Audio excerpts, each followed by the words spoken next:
Assalamu alaikum, welcome. My name is Omar Salah. I'm an attorney at CAIR Florida, and I'm here with Brian Gibbons, our attorney out of the the Tampa office. I'm in the South Florida office. We're here to do a law enforcement KYR. It stands for Know Your Rights. There's a lot of things happening with the incoming administration. A lot of sweeping changes have happened and still happening.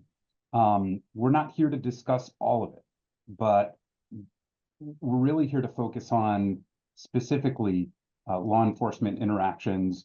Brian is a former public defender, so we're really glad to have him on as a panelist. We've been getting calls from community members as well as their concerns. We're hearing a number of reports of deportations, threats of deportations, letters from schools to students purporting to terminate their student visas. I've read them myself. You may have heard also from the media that ICE agents are monitoring social media to determine immigration status. For that reason, we've given a number of KYRs just this week on immigration with Bob Sichta, our immigration lawyer. So this talk is not going to focus on that. We do have those recorded sessions, as will this be. So if you miss anything, they will be recorded. We've always known this, but now it's much more so in the headlines that U.S. is monitoring social media. It's not only ICE, but also the FBI. Several organizations like the ACLU, they've warned of a House Intelligence Committee reauthorization of the FISA Act, which FBI is known to abuse and use against protesters or members of the media or people who an administration they don't agree with. So that is certainly a concern, and that's because we've heard community calls specifically about this from people who might be engaged in social activism, be it online or at school, that they're actually getting visits as well. So we do have a one-pager to circulate. We'll drop it in the chat. And again, this is going to be a fairly brief KYR for about 30 to 40 minutes, and then we'll open it up to a 15-minute Q&A. It's nothing new what we're talking about. This is just a reintroduction, a refresher of what everyone's constitutional rights is. This is not a talk about evading the police or obstructing justice. And it is not a talk specifically geared to one group of people. It's geared to everybody who have these rights, which is everybody in this country, especially Americans. We're seeing Americans themselves getting threatened with detention just for expressing their views. So I will just leave it there before introducing Brian. I've already introed him, but just to kind of start things off, Brian, besides any of the calls that you've seen, can you take us through a couple of things that the community should be aware of if they get a call from FBI, whether or police, any law enforcement official, whether it's at work, school, car, or at home? That's kind of the overall theme, and then we'll take it from there. Yeah, 100%. Thank you for the intro, Omar, and assalamu alaikum, everybody. My name is Brian Gibbons. Like Omar said, I'm one of the civil rights staff attorneys for CAIR Florida. Before working with CAIR Florida, I was a public defender for about 2 years. And so a lot of the issues that we're talking about are issues that I've seen up close and personal in terms of search and seizure rights. What is a stop? What are your rights when you get stopped? What can you say? What should you not say? Things like that. So we're going to cover two separate scenarios. The first, like Omar talked about, is if they come to your home, if they approach you in public, if they just want to talk. The second is going to be if they stop you. Often this is in a car, but it can happen while you're walking or just going about your day as well. And so let's start if the FBI comes to your home. The very important thing to remember is that you do not have to talk to them. You do not have to talk to them. And we would advise you to not talk to them without an attorney. And so we want to really emphasize that to start with, is if FBI comes to your home, if law enforcement comes to your home and they want to talk to you, they're going to need a warrant. If they have a warrant, see what the warrant is for. If it's a search warrant, arrest warrant, that would give them legal rights to either search what's in the warrant or to arrest you. But often when we get these calls, the FBI, they just want to have a conversation. That's what they say, is that they just want to have a conversation. And that's okay. You know, because we do want to hear what their concerns are. We try to maintain a good relationship with law enforcement, but you do not want to have that conversation without an attorney, because we've seen, we got a call, I think it was one of our attorneys, Ahmed, down in Fort Myers. Police approached members of his masjid and they wanted to talk. So he was like, okay, he went and talked. And when they talked, they took his cell phone. And when they took his cell phone, they asked him to open it for him. And he ends up opening his cell phone and they copied the contents of his cell phone. So now, not only do they have his information, they have the information of every single person in his contact list, every single person in his community. And that's what we don't want to happen, is if they have a search warrant for the phone, then they have a search warrant and they have the legal right to search it.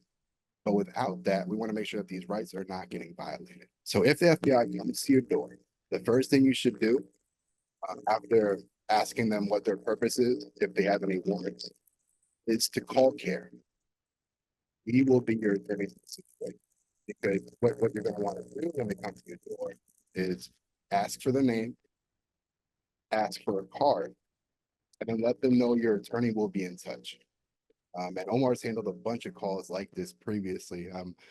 These are quite frequent for him. And so I see a question from Peter. Yes, you do want to open the door. Don't allow them inside. And if they insist on talking, you want to close the door behind you so that they don't come in.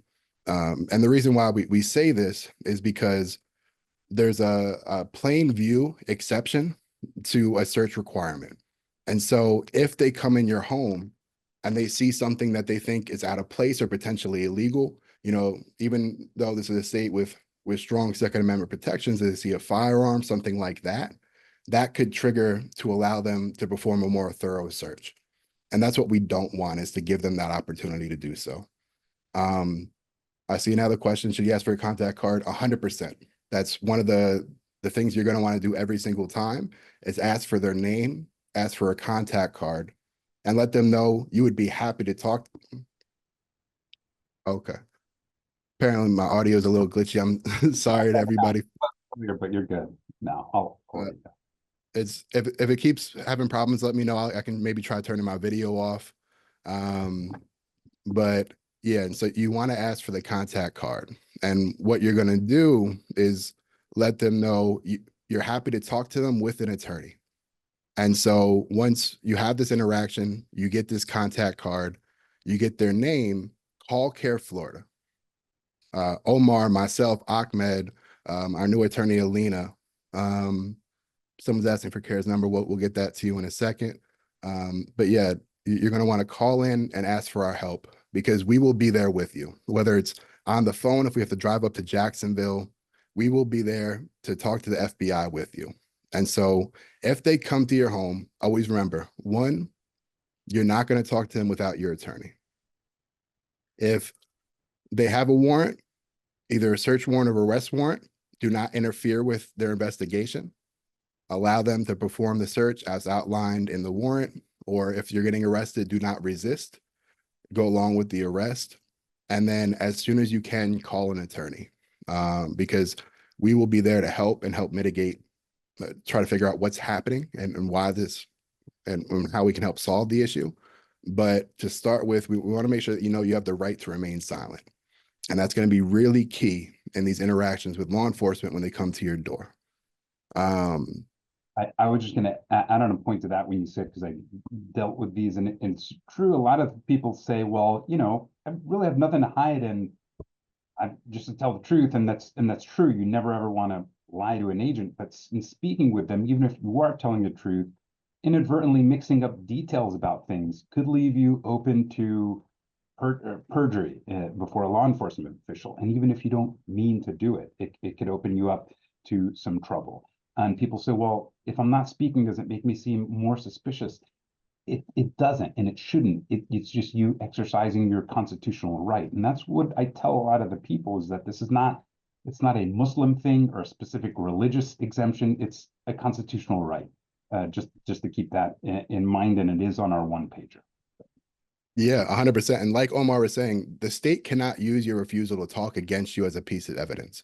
That is not something that will be allowed in a court of law. So let's say they have an arrest warrant. Let's say you are going to jail and there will be a trial in the future. You refusing to talk is not a piece of evidence that they can use. And so we're getting a couple of questions, and we'll start with, I see Stephanie asked, how do we know if the warrant is real? If they're willing to fake a judge's signature, we have much bigger issues. In general, if they have a signed warrant that's signed by a judge, I would not question it. If it's fake, we will find that out after the fact. And I personally have never heard of that situation where they fake a warrant to that extent. Generally, if how they manipulate this is they'll get the warrant with less evidence than would generally be required. But in almost all situations, they're able to get the warrant, so it's legitimate. So if they have the physical warrant and it's signed by a judge, I would trust that it's real. If it's not, don't worry, that can be addressed after the fact. But as the situation's happening, you're not going to win that battle. I see another question. Are FBI agents allowed to lie to lawyers? Yes, they are allowed to lie to you. There's been court cases, cops are allowed to lie to children. They can lie to children in order to manipulate their witness statements in order to try to get some kind of statement out of them. So yes, know that FBI agents, they're allowed to lie to you. They're allowed to lie to lawyers. There's no legal basis to force them to tell the truth. And then I see a question asking, I'm recently a citizen. Can they revoke my processes and deport me for participating in what they consider treasonous activities, for participating in pro-Palestinian protests? Unfortunately, we have seen them use that to target people. One of the students recently, all she had done was write a pro-Palestinian op-ed. That was it. I forget what school that is. I think it may be Harvard, but I might be off on that. But there's a recent case of a student who the only crime that she's done is write an op-ed in her student paper. And so it should not be like this. We are a country where you're supposed to have freedom of speech to be able to speak your mind on political topics like this. But this is the time in this administration where, unfortunately, yes, you may be at risk of deportation if you're engaging in pro-Palestinian protests, because like Omar was saying earlier as well, they are now monitoring social media activity for this kind of thing. Should we get a burner phone? If you're traveling, I would definitely recommend that. We've seen lawyers stopped at the border and have their phone searched. There was a Florida attorney recently who just had that same exact issue where he got stopped at the border. They copied his phone. They wanted to see his privileged communications with his clients. So if you're traveling, if you're going to a protest, I would definitely recommend having a burner phone, because, you know, with your smartphone, there's location data that can be used to place you at the protest, even if nothing else that you post yourself would place you there. So this is all stuff that an authoritarian government can use to try and target you. And we wish this wasn't the reality, but a burner phone can be good in certain situations, 100%. These are oh, I'm sorry, Brian. I was just going to. These are topics that we did add on to an immigration KYR that we do have recorded, and we did one both on Monday and Tuesday, and that really it touches up on a lot of these topics involving what ICE is doing now. But I was just going to add that it's not only people who are active on social media getting roped into immigration consequences. Students who aren't active at all are getting their status revoked, or emails saying that their visas are being revoked. So another point is like Brian mentioned, never speak with law enforcement without an attorney. Call CAIR, but if we're not there, then definitely call an attorney. Never wing it on your own if we don't answer, regardless of how safe it might seem. I know we might get some immigration questions, and that's why I do want to just remind everybody that we did have a prior immigration CAIR that's been recorded, and it was extensive. So it was to stay on focus with our law enforcement KYR. We'll field those questions, and then we'll keep it going and keep it short. I mean, if no other questions, we want to let the community know that we're at least here. And Yeah. there are alliances being formed as we speak with lawyers who are challenging these very actions, especially in immigration right now. But because we've gotten calls from community members who are concerned specifically about law enforcement interactions because of their participation, we want to remind everybody about these major points. But again, don't just, after this call, take the one pager. So if you have any questions, follow up with it as well. And as always, we like to add the reminder, this is general advice. And so anything specific, contact our office or an attorney. 100%. And yeah, I say we got a couple more questions, then we'll get to what happens when you get stopped. I see someone asking, is CAIR pro bono? 100%. Our legal services will always be free to you. The only time when you're getting our legal services that you'd need to pay anything is if we need an expert witness, if we need to hire somebody else to help on your case. But the legal services through CAIR will always be free to you. That's the work that we do. We're very proud about that, and that's how we're able to try and help so many people across the state of Florida. I see another question from Rana asking, should we video record the interaction? Are we allowed? You are, but there's a recent complication. So you are 100% allowed to record your interactions with police officers. It's a part of your free speech. They can't stop you from doing that, at least legally. But there is a new law that was just passed in the state of Florida. Let me double check this. It was SB 184. So Senate Bill 184, if you want to Google it. It was a new law that says that if law enforcement or a first responder asks you to back up or tells you to clear the area, you legally need to be outside of a 25-foot radius of law enforcement at that point. So you are allowed to video record the interactions. You should try to video record the interactions, but also know if you're not directly involved and law enforcement asks you to back up, you're going to need to get 25 feet away. This is a brand new law. It only went into effect in January. So we haven't seen really what enforcement of it looks like yet, but it's something to look out for if you're looking to try and film these interactions. I would And add then, some of the best way to just monitor yourself without too much interference with law enforcement is in your home. You have your camera system, and in the car, people have the dashboard cams.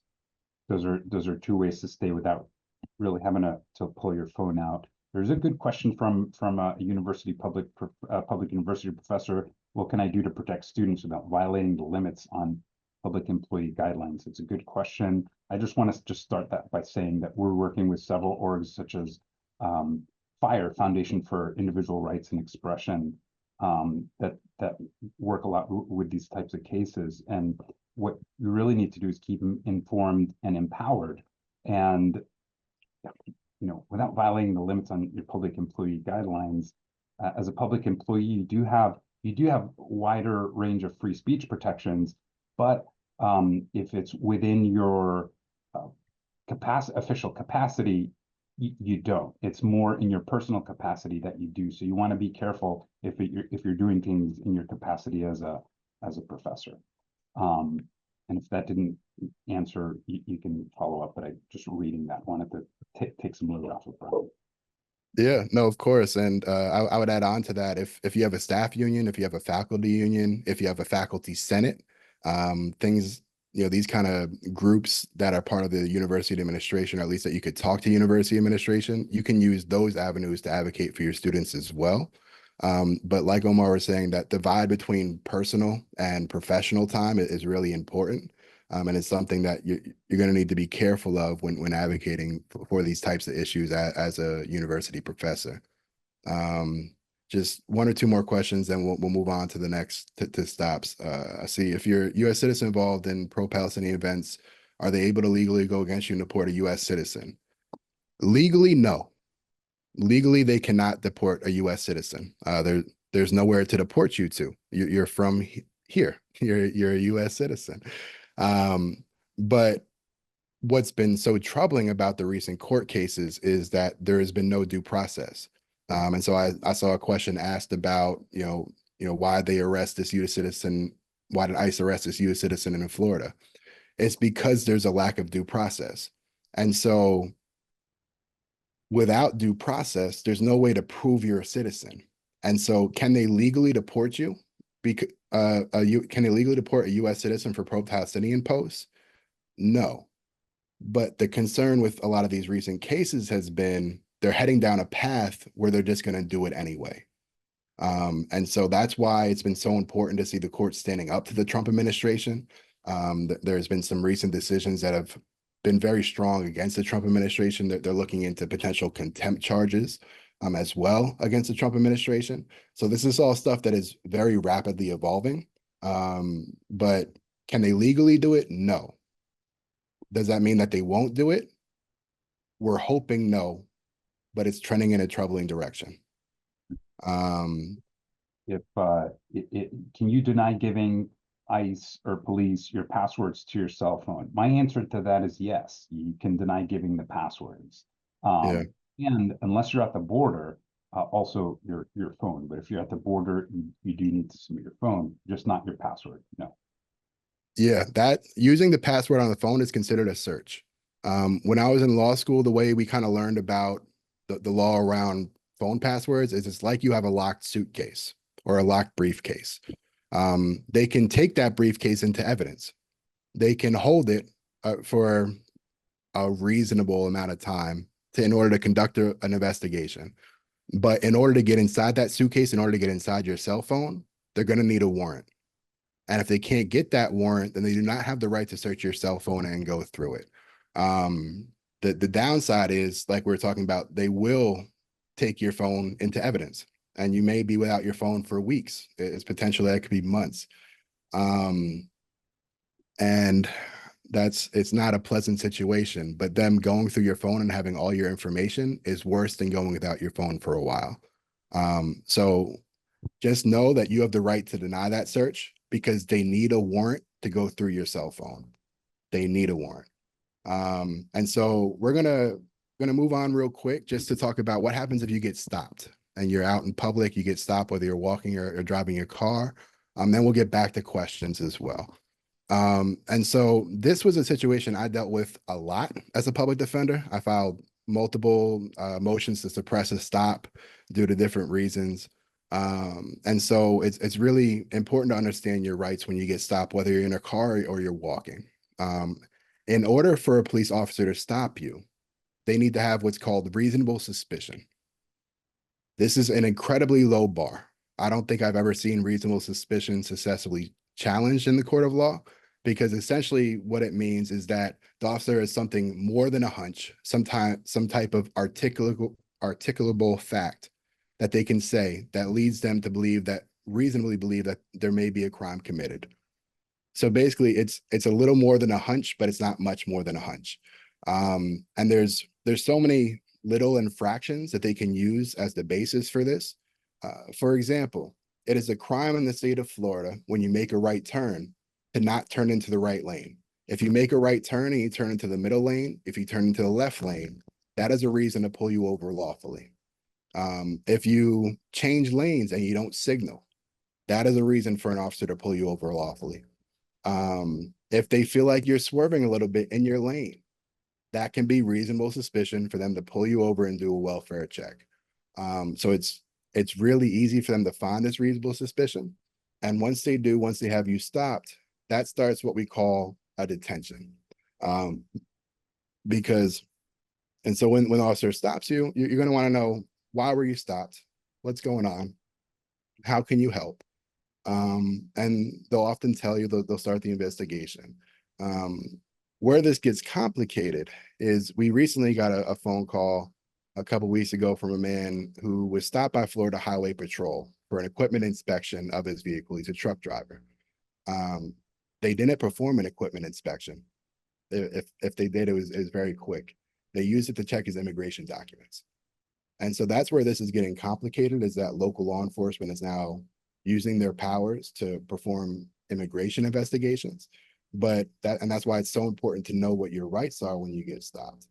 You know, like when you're at your home, you have the right to remain silent. You're probably going to want to have a little back and forth and answer their questions a bit when you're in the car.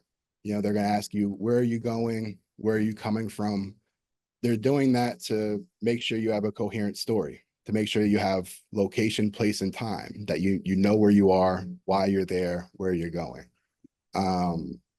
And when they stop you, if they ask for identification, you are legally required in the state of Florida to provide them with identification. So that is a very important thing to remember. You do not have the right to deny a cop your ID if they ask for it after they stop you and you're being detained. Once you are detained, and what that means is that you're not free to leave. The cops, they're only allowed to detain you as long as it reasonably would take to finish the investigation that they're conducting. And so I know this can get a little complicated because it's very fact dependent. It really depends on your exact scenario and what's happening in your scenario. But essentially what it means is that, you know, if a cop pulls you over because your lights are broken, because one of your lights is out, they cannot then hold you there for an hour to wait for the drug dog to come and search your car, unless they have some kind of reason for why they need to search your car for drugs in the first place. And so it's a matter of reasonableness in terms of how long that stop can go. But something important to remember is like with your house is they do not have the right to search you or your vehicle without a warrant. If they don't have a warrant, probable cause can allow them to perform these searches as well, but you should never consent to a search. Never consent to a search by the police. I'm going to say that one more time because I really want to emphasize it. Never consent to a search by the police. They will likely do the search anyway. That is okay.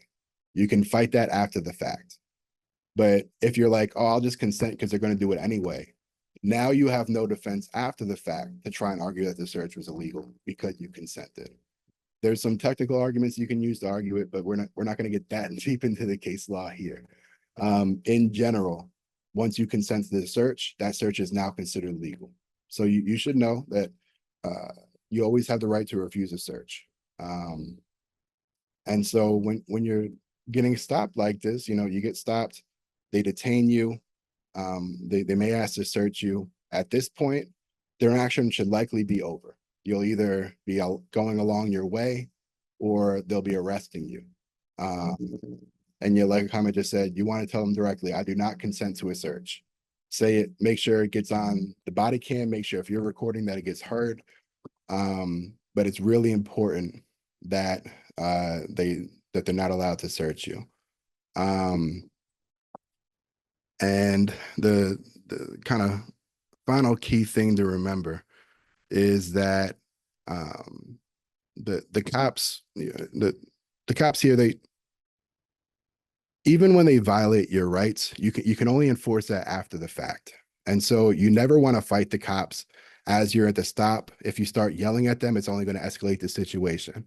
If you try to resist the arrest, it's only going to escalate the situation. So if your rights are getting violated, try to document them as best you can, deny them the right to search, but do not resist. Do not start yelling and cursing at the cops. It will only make your situation worse. Any violations of your rights, they can and will be addressed after the fact.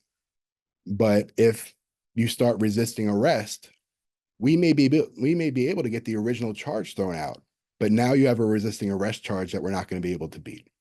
And we've seen them use this to try and punish people as well.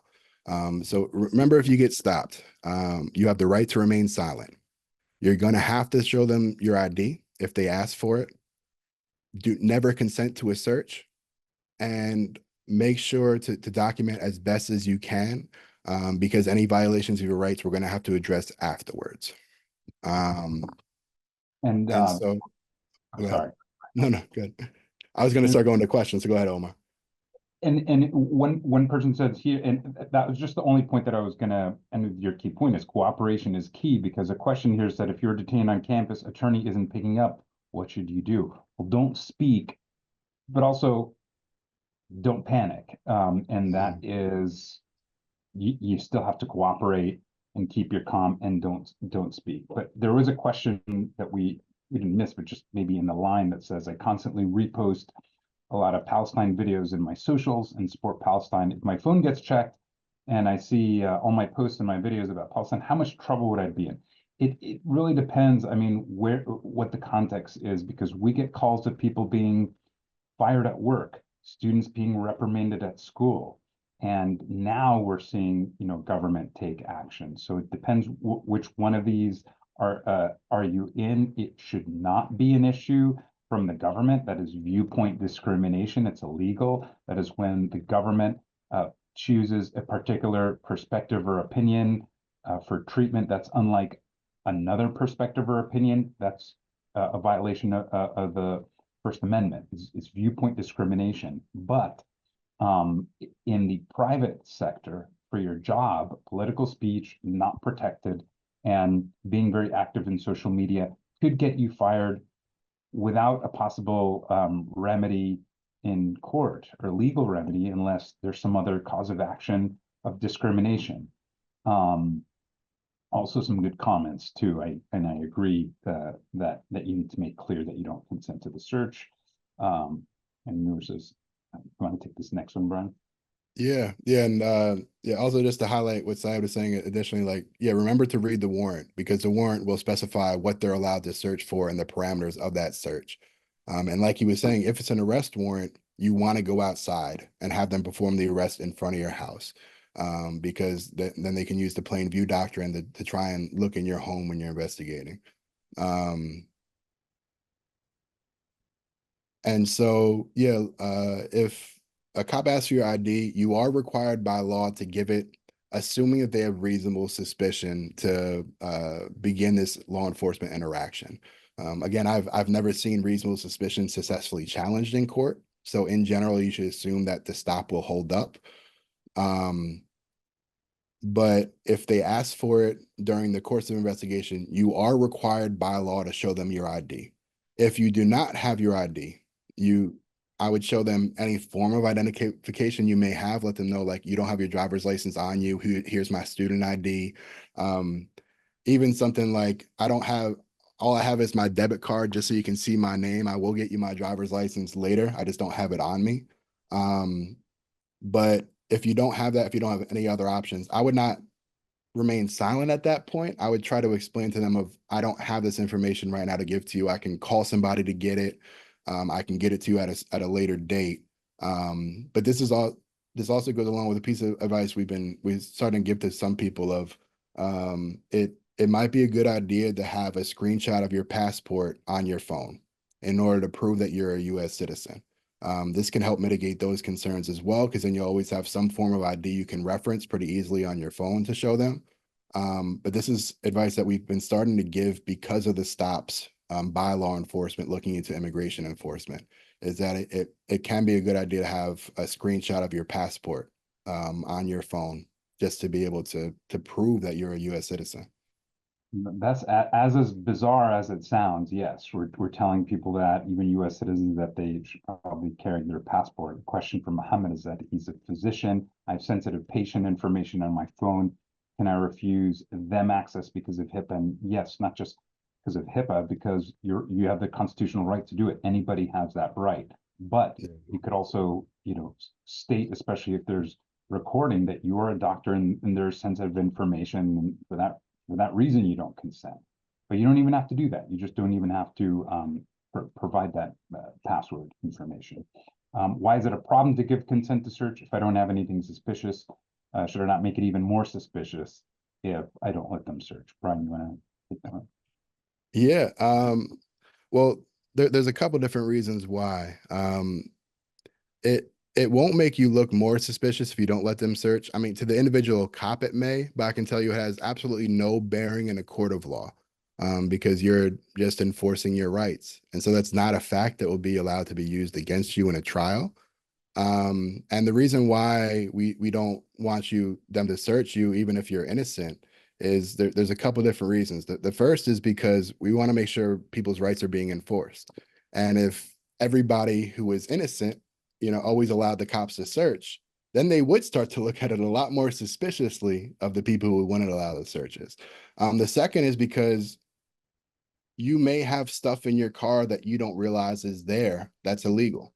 I've had plenty of cases of a person's driving a friend has some drugs in the car that they're not aware of.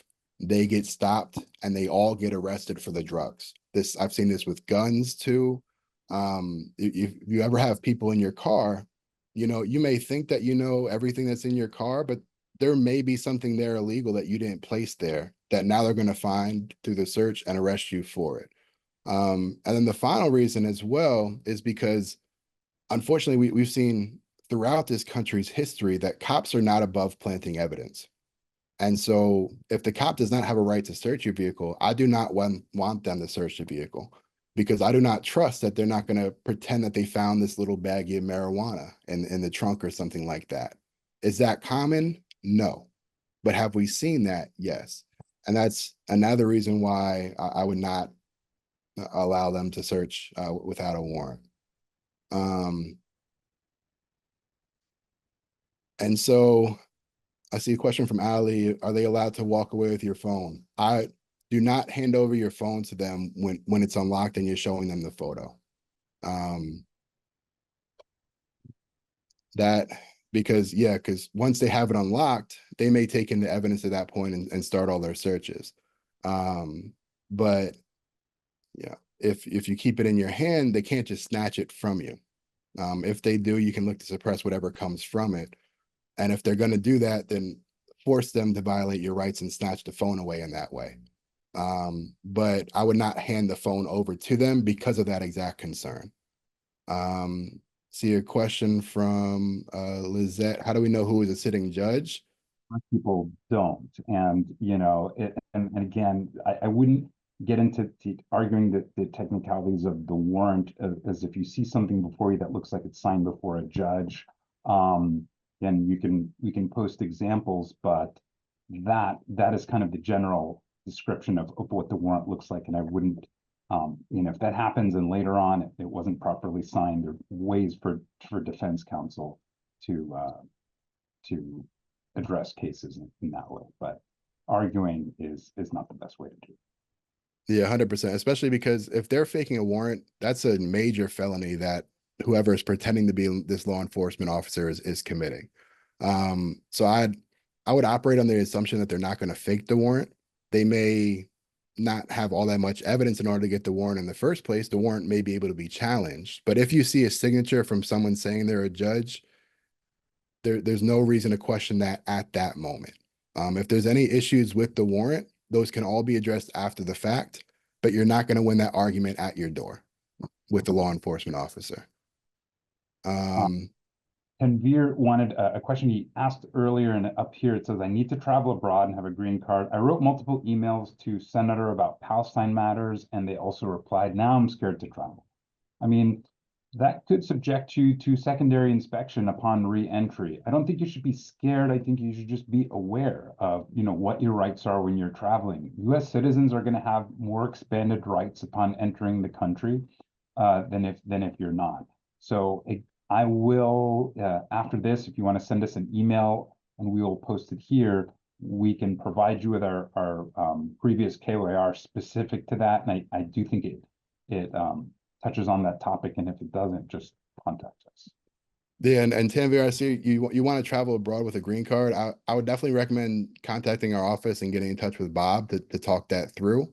I'm not the person to talk through all the ramifications of that, but that's become a very iffy situation right now in terms of traveling on a green card with the Trump administration. So I would definitely recommend reach out to CAIR Florida. We can get you in touch with our immigration team. Because if you're going to be traveling abroad, you're going to want to talk to an immigration attorney first with the current situation in our country. I'd like Take questions for another 5 minutes, unless, and then we're probably going to wrap it up at 7:15. So put your questions here, or unless, Brian, you have any additional comments. But I do want to say, I want to make a comment. Just one of the most important things right now is that we stay informed and empower ourselves and our neighbors. So we share the information.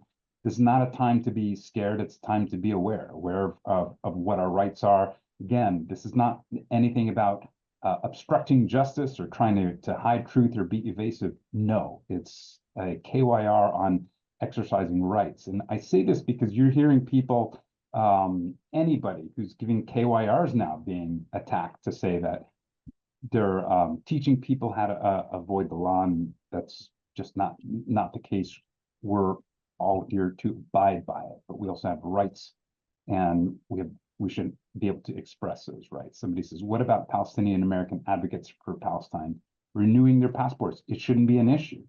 And that, again, it's going to be a case by case, because we're hearing new things all of the time, just most recently with the monitoring of social media. So it shouldn't. And if it does, what CAIR is doing with organizations are seeking the means to challenge it. This is all very new right now. We have attorney lists of law firms who specialize in challenging different things, from the visa terminations to more specific matters. So again, it's most important to stay in touch. And if it's not CAIR and you're approached by law enforcement, call a lawyer. If it's not CAIR, call an attorney. Any issues with crossing into Canada and back from Detroit? Yes, I mean, it's the same as if you were flying, same thing. Tensions can happen airports or road borders. Any opportunity to help CAIR on a volunteer basis? Yes, at cairflorida.org. Yes, Danielle, if you want to, it's cairflorida.org. You can reach out to us or shoot us an email, and yes, volunteership is great.